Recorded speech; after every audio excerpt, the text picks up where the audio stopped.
Just like Victor, that song was short and heavy. Devil Left Me on Red from Not Enough Space. I can't believe that band is going to be opening up for From Ashes to New. Yeah, it's pretty awesome, man. They're a heavy up-and-comer. I'm glad to see that they're growing the way that they should. Was that your pick of the day? Yes, it was. Very nice. Well, my pick of the day... Your lunch of the day... came from Wendy's. Right. That's right. Peaches, do you love Takis Fuego chips? I thought it was pretty good. You didn't answer my question! Do I love Takis Fuego chips? Am I supposed to say, I love them? Or say, they're okay, or no? They aight. All right, there we go. Well, you've never had them like this. Wow! The way we had them. Yeah. Get ready to fall in love with them all over again, Peaches, with Wendy's new Takis Fuego meal. Do you want to hear what's on it? I already did, but the listeners didn't hear it. That's right. We're talking crushed Takis Fuego chips, garnishing a Wendy's spicy chicken sandwich with chili lime sauce and creamy corn spread, small Fuego fries inspired by Takis Fuego chips, tossed in chili lime seasoning, and even more Takis chips on the side. What? Yeah, we went and ate this. Thank you to Wendy's for hooking it up. Shout out to them. Peaches, what's your verdict on the Takis Fuego meal? Here is my honest take. The chicken sandwich was downright delicious. The fries, a little too much for me. I'm a wimp. Apparently, the older I get, the less I like spicy. See, I thought the fries, tasted delicious. I was worried about my stomach. Because you're also a wimp.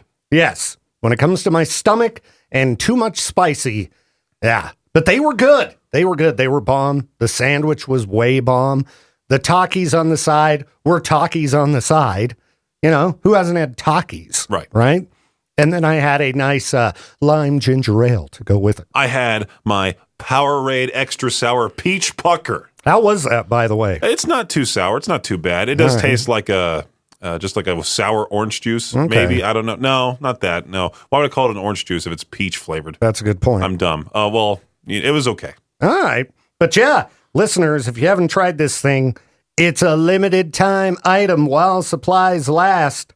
And I mean, if you like spicy stuff, I think you'd really like it, unless you hate chicken or something. No, chicken sandwiches are great. Yeah. And it was a really good chicken sandwich. Here's the thing. Katie from Z103, we watched her review. Mm-hmm. She barely had any of the seasoning. We got ours drenched in that stuff. Oh, yeah. Our fries were just neon red. Yeah. They were hardcore.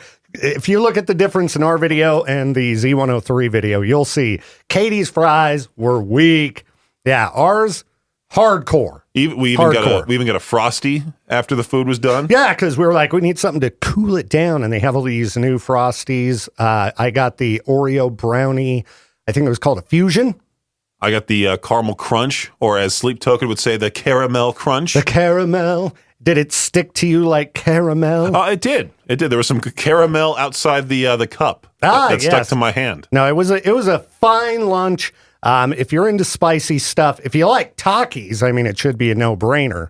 But go give the sandwich a whirl while supplies last. Thank you again to Wendy's for giving us a chance to try it out, because that was a bomb chicken sandwich. We love to do food reviews around here. We do. We like to eat, so we're always down to eat. And our video will be posted here soon. I think by the time this break airs, it'll already be on our Facebook, Instagram, and TikTok. I'm going to try to get it onto our YouTube, but since it is about 4.5 minutes, it won't upload as a short, and it has to upload as a full video, but it's shot, vertically.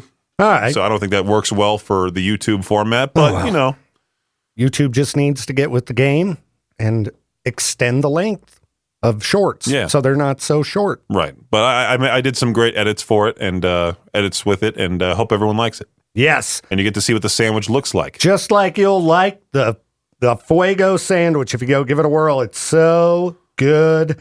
The Takis Fuego meal. I was gonna include the bonus footage of me sweating in the bathroom. Peaches was sweating. Yeah, he was literally sweating. So yeah, it's got some kick to it. It was good. So I gave Maddie my extra Takis as well at the front desk. Okay. Yeah, she's had 3 bags today now, apparently. Very nice. But she has a congested nose. I'm like, hey, these might help. That might clear it out. Just clear. Yeah, get some of that extra hot horseradish and dip the Takis in there. All right, time to stay away from Maddie and go to Wendy's. and get the Takis Fuego meal.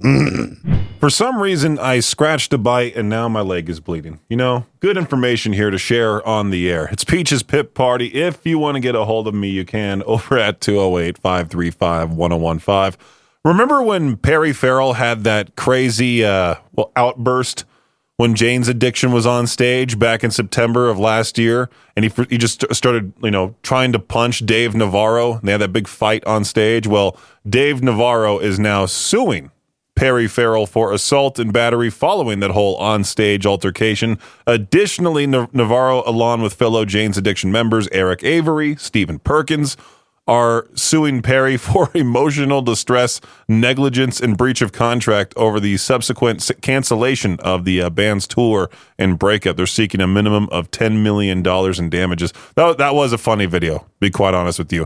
I feel bad for Perry. Well, didn't he keep quiet on the whole situation and his wife explained the entire thing on social media?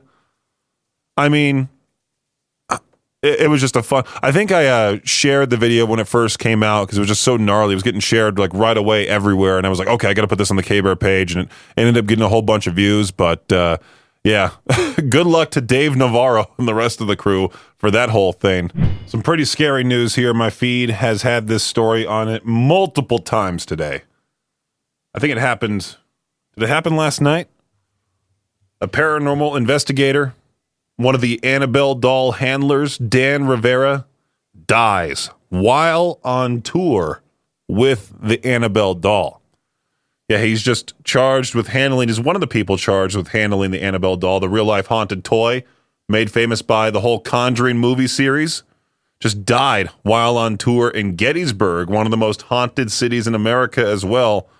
He was with the cursed doll at the time of his death. He was 54 years old, and everyone's blaming the doll. What if this guy just had some heart attack or something like that, just out of nowhere? He's had some, I don't know. Maybe he had some prior health complications that it was timed perfectly to where he died with the doll. It sucks overall. Rivera and another investigator, Ryan Danielle Buell, had taken the Annabelle doll on a countrywide tour. And first responders were sent to a hotel in the town, answering a call of CPR in progress. The cause of death was not released. What if he just choked on food or something like that?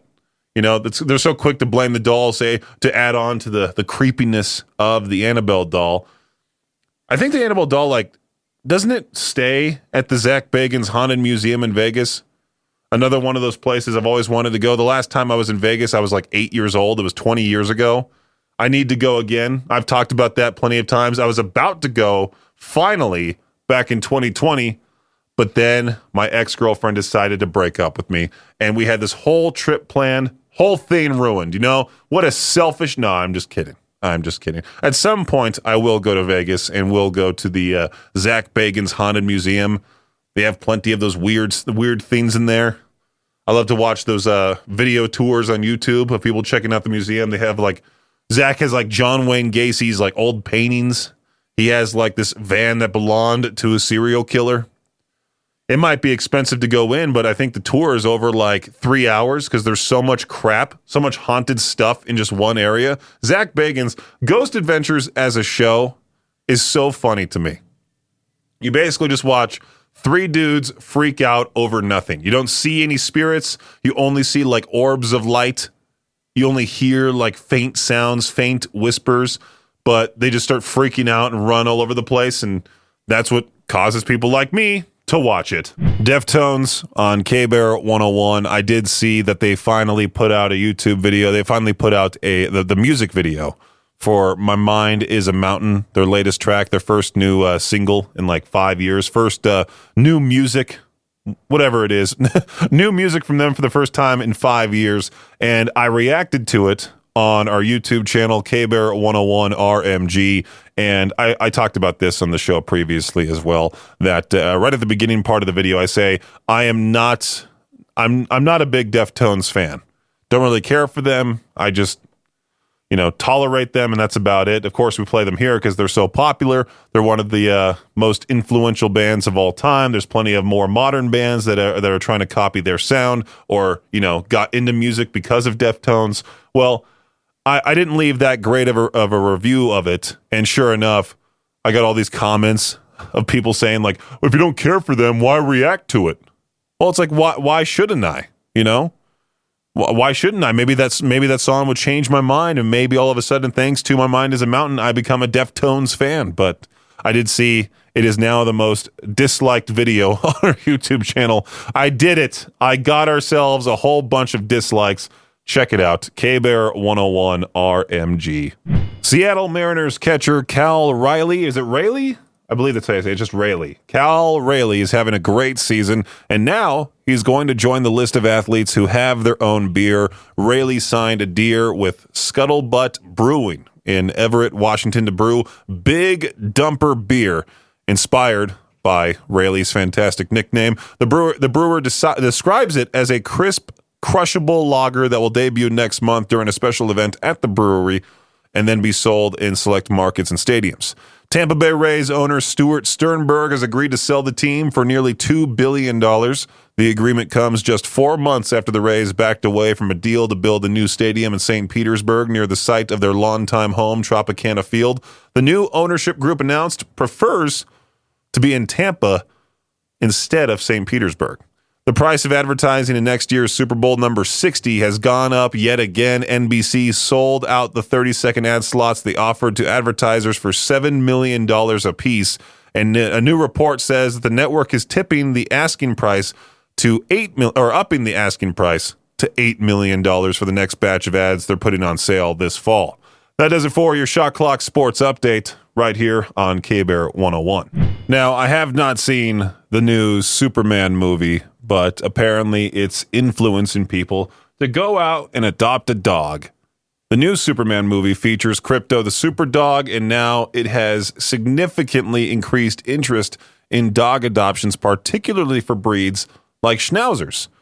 Searches for adopt a dog near me have surged by over 500% after the movie's release. This trend is likely fueled by the movie's portrayal of Krypto, and then, of course, once these people find out the dog is going to be nothing like Krypto because Krypto CGI, they're going to return that poor pooch right back to the shelter. And I guess the whole Krypto the super dog in the movie is modeled after the director James Gunn's own rescue dog Ozu, a terrier Schnauzer mix. So if any animal shelter here in the area wants to do an adopt a dog event, do it outside the movie theater right now. Do it over the course of the next couple of weeks. See how many dogs you can get adopted just by people, emotionally invested in Krypto. And there you go. All those dogs without a home, there's your solution. One of the first things I made fun of when I moved out here was the speed limit. I was so used to basically driving. I mean, now going back to California, it feels like everyone's going incredibly fast after living out here for quite some time. Back home, the average speed limit's like 45. Out here, that's considered, going crazy fast down a road like Sunnyside. So when I first moved out here, I had those dreadful California license plates, I was one of those people. I was already not liked by a good amount of people because I was that one guy from California coming in to invade Idaho. And sure enough, I am personally thinking this, that cops saw the California license plate and they're like, okay, what can we do to get this guy in trouble? And others like him as well. And there was one time I was pulled over for going 30 in a 25. Whoa, crazy, right? Breaking the law. 30 in a 25. And the guy was so mean to me too. He was just like, "You're going 30." Like he kept barreling over the top of me. The way that Victor yells at me for barreling over the top of him, I was trying to defend my point. Like, dude, I'm going 30 in a 25.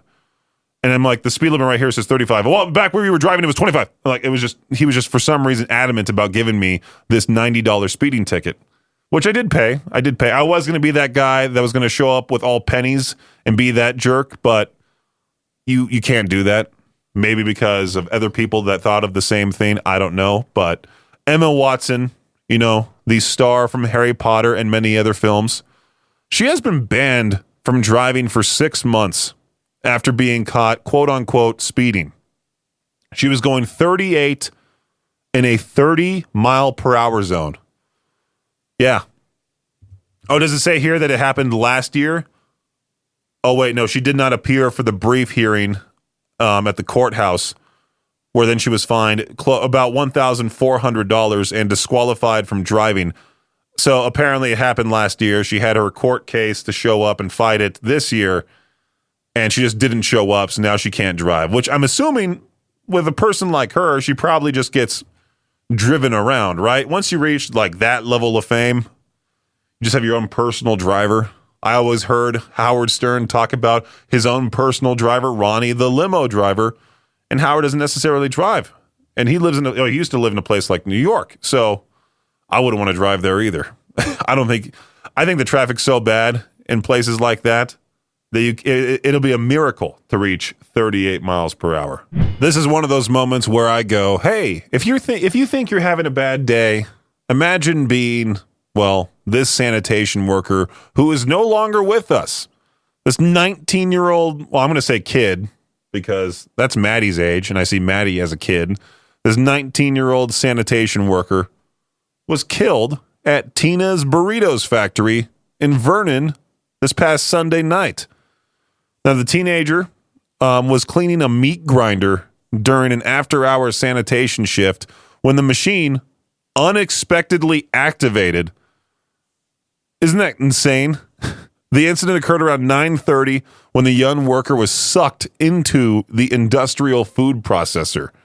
Despite hearing his cries for help, coworkers were unable to stop that machine in time to save him. Imagine being one of those coworkers and you just hear some guy yelling, help, help. You look out the window or you look across the way and you see your coworker just, go into bits. I don't want to go into too graphic detail about this. It's quite sad. What are they going to do now? Are they going to give the family a ton of money? Are they just going to pretend? I mean, now it's national news. And now every time I look at one of those frozen Tina burritos at any store, I'm going to think of this poor dude. Hey, you want to hear about weird goo? A maintenance check on the Blue Heron revealed something astonishing. A living substance we never knew existed. Yeah. What could be lurking beneath the surface? A previously unknown living substance was just found on a research vessel in Lake Erie. The substance now known as Ship Goo 001, straight out of a Marvel movie or a 90s horror flick. On June 27th, a research vessel called the Blue Heron docked for routine maintenance when that mysterious gooey black substance, which was found oozing from the ship's rudder shaft. Initially, nobody gave this substance much thought, but they are a research vessel after all, so they decided to run tests. They were shocked at what they found. According to the lead researcher, Cody Sheik, the biggest surprise was that the ship goo had life in it at all. We thought we'd find nothing, but surprisingly, we found DNA, and it wasn't too destroyed, nor was the biomass too low. Now, it looks like that goo that venom is made out of, who knows? Maybe it'll attach onto somebody. We got a real-life venom situation. Wouldn't be too surprising. Not only did the team find life, they found DNA sequencing that they couldn't match with anything in the global database. Whoa. Yeah, exactly. Goes back to that whole venom thing, the venom theory. Venom's here. I was looking at this here story about this possible, this YouTuber facing possible jail time for reviewing gaming handhelds. I believe his name is Anbernic, Anbernic. He just reviews different handheld gaming systems, and it may land him in jail. He's been sued and raided.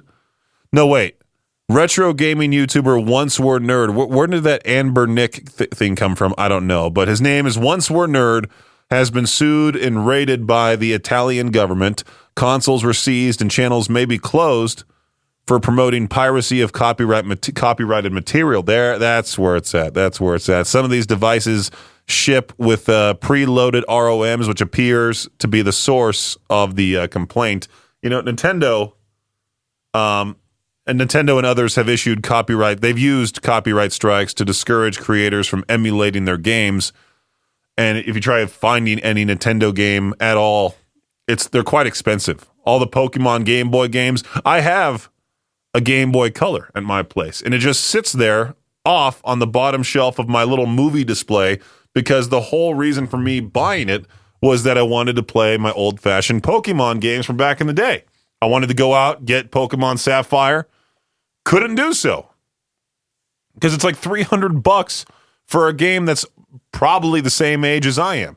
So now everyone's emulating these games, and now Nintendo's all upset about it.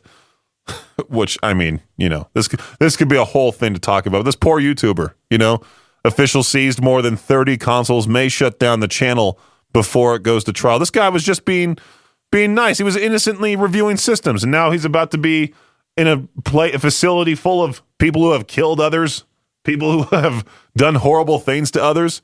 What are you in for? I review gaming handhelds, and I may or may not have used an emulator, or it may have come preloaded with stuff that I couldn't use. And sure enough, well, he's just like that other murderer in the other cell.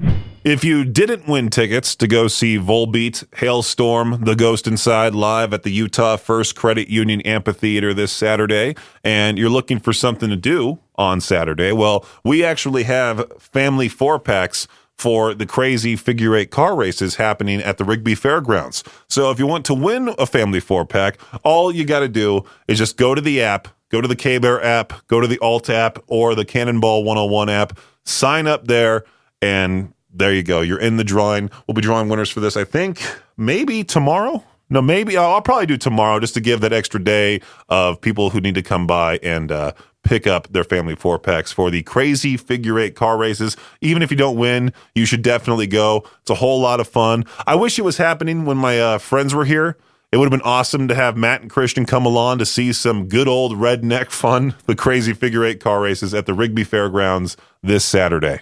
Well, so there's this bright green pigeon that's sort of become a tourist attraction over in England, Northampton, England. Locals have been left stunned by the appearance of a bright green pigeon that's been just strutting around town. The bird first showed up in June, and since then, it's become a bit of a celebrity.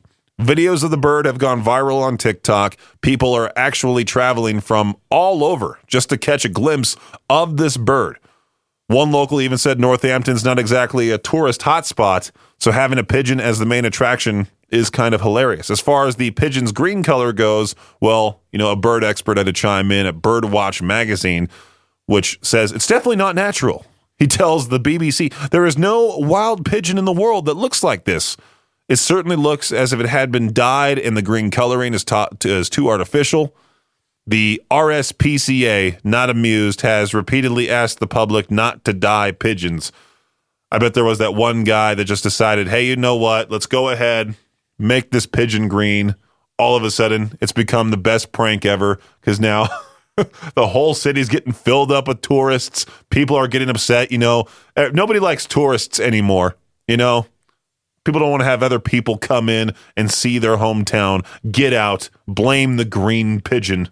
This Saturday, Katie and Justin, Katie Lee from Z103, Justin Pierce from 105 The Hawk, they're going to be at the Idaho Falls Farmers Market. You can go there if you didn't win tickets for Volbeat, Hailstorm, The Ghost Inside. You got nothing going on this Saturday. You might as well go hang out at the farmers market. Over 170 local vendors offering fresh fruits, meats, baked goods, so much more. Now, we're going to be there collecting donations for the Haven Family Shelter as part of the Idaho Falls Rescue Mission, collecting donations for such as laundry detergent, boxed cereal for moms, non-slip black shoes, floor cleaner, trash bags, women's backpacks, canned fruits and vegetables. The whole list is available right now on the app. And we'll also be having Tyler, one of the spokespeople, the spokesman for the Haven Family Shelter as well, collecting donations at the Idaho Falls Farmers Market this Saturday from 9 a.m. to 2 p.m. Lawn Memorial Drive. Not only help donate, but also maybe buy yourself something. Buy yourself, support one of the local vendors. I think I might go for that bar soap, maybe even that beard oil. I don't know. I'll find something. I want to support local. Idaho Falls Farmers Market this Saturday and every Saturday through October. Okay, I was reading this story earlier this afternoon. I meant to get to it earlier on in the show. Multiple people were injured after a Beyonce concert Monday night in Atlanta. According to MARTA officials, 9 people were injured in a stampede at the Vine City Station following the event at Mercedes-Benz Stadium. Hundreds of concert goers were heading home. The transit agency said a person began screaming and running, which triggered the stampede down an escalator at the station. The escalator sped up before suddenly stopping. One of the witnesses said it was crowded that night inside the station. Once she got on the escalator, she saw people start to run, and then that's when people started, falling over. One person broke her ankle. I've seen how escalators can get in those major cities at different concerts. It's pretty wild. Just take the stairs. Why not? 8 people ended up being taken to the hospital. 7 had cuts and scrapes.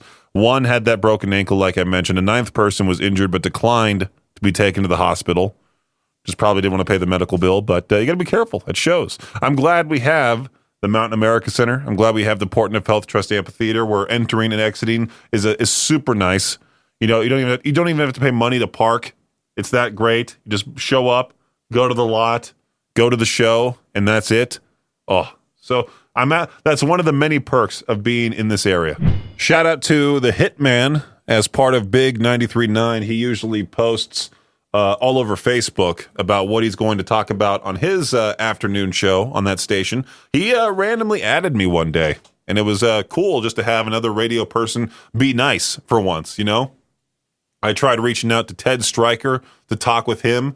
He left me on red. Tried reaching out to a variety of different radio DJs, and one of them was a person my age that's on Kilo in Colorado. That reminds me, I need to talk to Victor about that. It's this girl named Erica on Kilo. Kilo's a great Denver rock station. And I tried reaching out because I'm like, hey, cool to see another young person in the industry. Love to connect. And I don't think she even read my message. I don't think she even saw it. So, yeah, shout out to Hitman for also giving me today's to peach their own question. He was asking his audience the same thing. What is the most you've paid for a concert ticket? I saw a whole bunch of ridiculous numbers on the K-Barrel 101 Idaho Rock and Metal Facebook group. And I would love to know what your story is. What did you pay? Who did you see? Did you meet the artist? Were you one of those people that paid like $8,000 to meet Metallica for 10 seconds before they moved on to the next person? One of those situations? Let me know for to peach their own 208-535-1015. So what is the most you paid for a concert ticket? Let me know. 208-535-1015. That is today's to peach their own question, just in case you're now tuning in. Let's go ahead and look at the Facebook comments here, considering no one has called in so far. I do see my own dad put about $450 for what? I don't know. Lisa said, well, went to Ozfest in Las Vegas back in the 90s, drove there but had to fly back. Lots of alcohol was involved, so I'm thinking that was probably the most expensive ticket yet. Also paid for hotel rooms that didn't get used. Don't drink anymore. Thank goodness, LOL. Perfect. Perfect right there. Perfect answer. Phoenix said $500, but it was a festival. Anything over $50 for a regular concert is an absolute ripoff. I have seen some of the most famous and talented bands for around $35.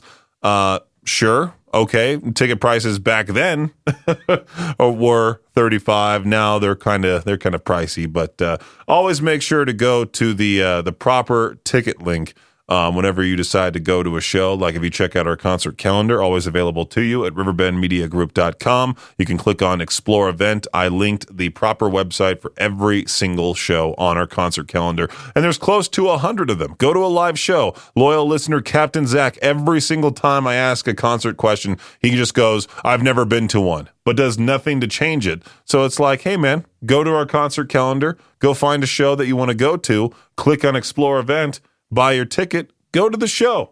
It's always fun to go to a live concert. What is the most you've paid for a concert ticket? Let me know, 208-535-1015. These guys are going to be in Salt Lake City. I'm hoping to see them. It's Architects Black Hole. Hey, K-Bear, what's happening? Hey, here to do the Peach, your own question. Yeah, what's the most you paid for a concert ticket? Nothing insane, but for Bring Me the Horizon coming up, it was like $200 each. So just way more than I'm comfortable paying, you know? Yeah. Did someone pressure you into doing so? Was that for one ticket also? Yeah, it was one ticket for a pit pass for Bring Me the Horizon. Wow. Down in Salt Lake. Yeah. I wanted to go to that show badly, but we got that Chevelle show here, and I feel like we have to do some sort of appearance here at the Chevelle show. But Bring Me the Horizon and Motionless in White in one night. Also, isn't the Plot in You going to be there as well? Yeah, the Plot in You and Alea Avail, something like that. But it'll be fun. I'm super hyped. That's a great lineup, dude. I'm jealous of you. Yeah. I almost went to that Chevelle show too, but this was way cooler. So. Oh yeah, no, yeah, for sure. I would so much rather go to that show. I've never seen Bring Me the Horizon live, but I've always wanted to, and I'm way more into them. Chevelle is a little bit before my time. Yeah, but I saw Bring Me the Horizon at Sick New World, but a mile away from the stage is just kind of meh. Right, right. Yeah, it doesn't really count if you are that far away. Same with like Slipknot and System of a Down. It was just like hard to watch because I was like falling asleep the whole time. Well, right on, man. Well, thank you for that answer. Yeah, thank you. You have a good one. I think there was another listener one time that told me what they paid for Sleep Token tickets for that upcoming tour, and I have to say, I think this person might have gotten ripped off. I might have is well. They paid like $4,000, I think, or something like that. I'm not going to, give a hint of what their name is or anything like that. I was just shocked at what that person told me, how much they paid for the upcoming Sleep Token tour.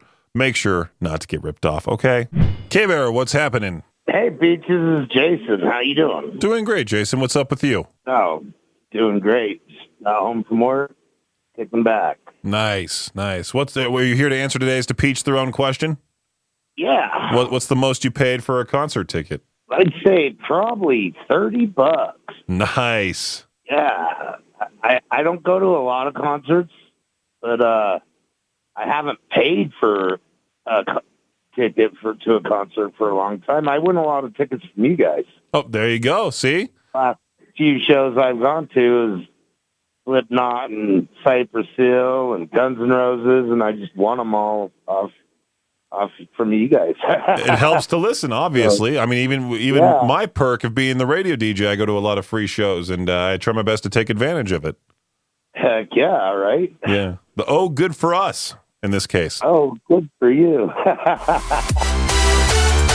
Thanks for listening to Peach's Pit Party, the podcast. If you enjoyed the show, please share, subscribe, and rate the podcast. Peach's Pit Party is hosted by me, Peaches, a.k.a. Brendan Peach, and is a production of Riverbend Media Group. For more information or to contact the show, visit riverbendmediagroup.com. Until next time, Peach out.